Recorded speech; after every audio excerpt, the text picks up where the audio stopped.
Couple new faces, so I introduce myself. Matthew Barton, District Attorney for DeSoto County, M-A-T-T-H-E-W-B-A-R-T-O-N. I'm very pleased to be joined by Sheriff Tuggle, Chief Kern, and members of their team. I'm also happy that Assistant District Attorney Gordon Shaw is with me as well. We've asked you to come in today so we can give you kind of the final update, so to speak, on Joshua Zimmerman and kind of bring this whole matter to a conclusion. So I will kind of announce his convictions and sentence, and then I will turn it over to Mr. Shaw to give you a little bit of a factual background for some of the crimes that took place in Southaven. I give you a little roadmap of what that means for Mr. Zimmerman now, and we'll give you a chance for some questions. So, first of all, he pled guilty today to attempted murder as a habitual offender. He was sentenced to 50 years. He will not be eligible for early release or parole. He will. That's mandatory time, so he will have to serve every bit of it. In addition to his attempted murder plea, he also entered a guilty plea for escape. He was sentenced to 5 years for that, which is the most it carries. Those will run together, so you can call it 55, you can call it 50, however you want, but essentially they'll run concurrently. So I'll turn over for a few moments for Mr. Shaw to give you a factual background on the attempted murder case in Southaven, and then I'll pick it back up. Yes, to introduce myself, I'm Gordon Shaw. I'm an Assistant District Attorney here at DeSoto County, and I was the Chief Prosecutor for Joshua Zimmerman. The original crime that Mr. Zimmerman pled guilty to today was for attempted murder. Back in September 27th, 2023, he shot an individual in the neck, a single gunshot wound. Southaven was alerted the next day that there was a gunshot wound victim at the Baptist Memorial Hospital and began their investigation. During the investigation, they uncovered multiple clues, including the video of Joshua Zimmerman walking the victim, Jerry Talley, into Baptist Memorial Hospital. There was very clear video, and they knew what his face looked like.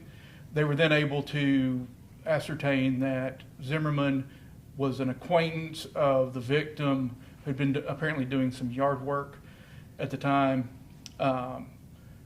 Officers then were on a mission, Southaven was on a mission to find Mr. Zimmerman. They didn't even know his name at this point. They only knew him as Mike. Later, information came about. They had another individual that had contact with Mr. Zimmerman during that time, and that individual contacted the Southaven Police Department, provided a very valuable tip, very valuable information. That individual actually, after leaving the Southaven Police Department, then spotted Mr. Zimmerman again, ultimately leading to his capture 2 days later. Mr. Zimmerman was then taken and interviewed by Southaven Police Department, and he admitted that he shot Jerry Talley. He stated during his interview that he shoots to kill. They asked why he didn't fire a second shot, and Mr. Zimmerman responded, "People don't usually hear a first gunshot. They don't recognize it as a gunshot. I muffled the first one. I didn't want to alert the neighbors." He said he waited on the victim for approximately an hour before taking him to the hospital, waiting on him to die. The victim did not die. The victim is still alive today, thankfully. Thankfully, Regional 1 and Baptist Memorial did a great job ensuring that he survived. But today, that story was finally able to come to a conclusion with Joshua Zimmerman pleading and accepting a habitual sentence of 50 years. And I'll turn this over to District Attorney Barton so he can fill you in on the other. Yeah. So he was in custody for that attempted murder. He was brought into court. on June 14th, 2024. He managed to escape. That's a story that's already been well publicized and explored, so I won't bore you with repetitive details, but he was reapprehended through joint efforts of the Sheriff's Department, U.S. Marshals. Our office offered some tip money, which we did pay out. And I want now that I have the opportunity to tell taxpayers, I want them to know we did not use taxpayer money for that tip money, that was forfeiture money that was seized from drug dealers, so his fellow criminals helped pay for a certain acquaintance to rat him out. And so he was brought back to Mississippi. When he got here, he was facing some federal firearm charges. He had a prior history as a convicted felon, and he obviously cannot have a gun when he shot someone in Southaven. He's possessing a gun, so the federal government prosecuted him for that. He has been found guilty or pled guilty to that, but he's awaiting sentence still. So in October, the federal government will sentence him for that. And I guess the other part of the story is, you know, I want to reassure everybody in the DeSoto County and Southaven community that this is not a reflection of our community. This guy is not one of us. He came here from somewhere else to do this, and we're telling you today what we did back to him. So he's mostly from Connecticut. He's done some traveling across the country. He was in Texas, was wanted for murder in Texas, and came here to hide. And that's when he actually committed these crimes. Well,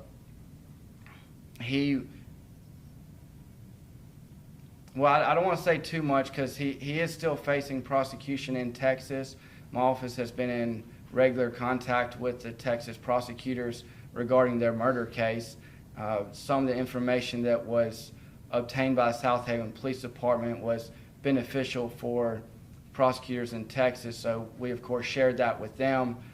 He is facing murder for killing a pregnant lady in Texas, so he will eventually have to face that. Texas is ready to get him as soon as the federal government's done with their sentencing.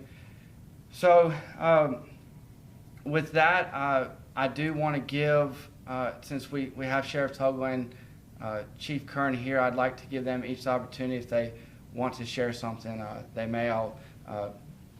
Since the primary case here was a Southaven case, I'll give it to Chief first and go from there. I appreciate it. My name is Seth Kern, Chief of Police at Southaven. I just want to take this opportunity to say that this just goes to indicate that when we work together, which we always do in DeSoto County, that whether you're imported or you're homegrown and you come down here to do dirt, we are going to put our hands on you and we are going to bring you back and hold you accountable. Thank you. Great, great. Hey, thank you, Mr. DA. Thank y'all so much for being here. First thing first, I want to thank everybody who's involved in apprehending this criminal. The DeSoto County Sheriff's Office, the Southaven Police Department for bringing a great case together, and the DA hit a home run for us in making sure that this guy's probably won't ever see the streets again. So, but great partnership, and that's what happened when you have people working together, and we have that relationship. And I know people out there say that you and the DA, do y'all ever see eye to eye?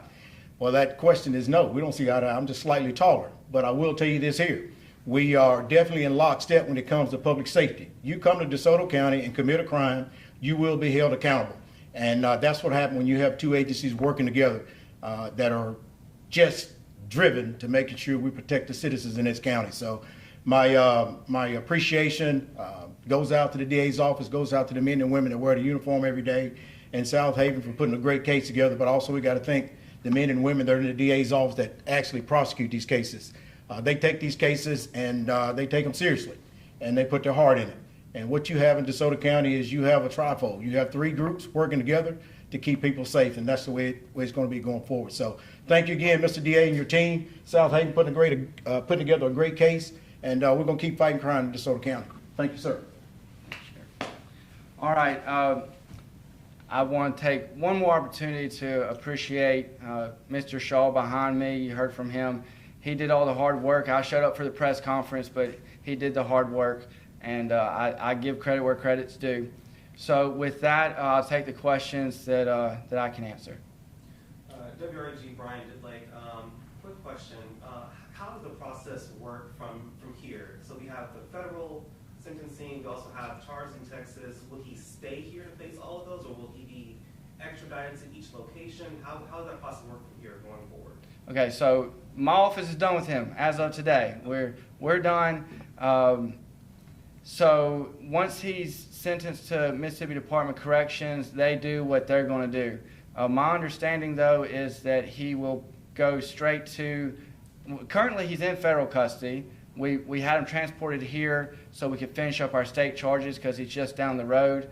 You know, the federal case and our case were going simultaneously. He pled to that one first. He came here. We wrapped everything up with our case, but he still has to go back there for one more court date in the federal system.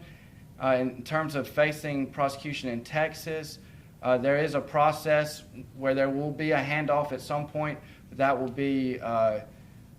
be between them. So I can't answer regarding timeline or exactly how that will work, but typically what happens is there will be an agreement reached between the prosecutor's office or the states to send him to finish his prosecutions. Does he then move on also to Texas to face the Texas charges still? Yes, I've talked to Texas, or my office has been communicating with them regularly, even today. They indicated to me that they are ready to take this case to trial. They've been ready. They were just waiting their turn. And so now that we're done, all they need is a body, and they will take him to court too. And how much was the reward money that was doled out for this particular case? So the U.S. Marshals paid $10,000. We matched that, and so it was a $20,000 total.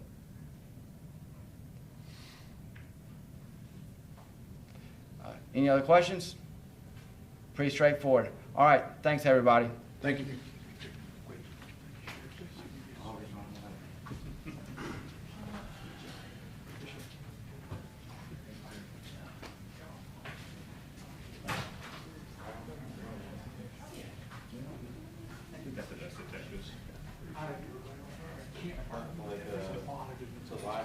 There is. I'm a little partial to our boys. Well,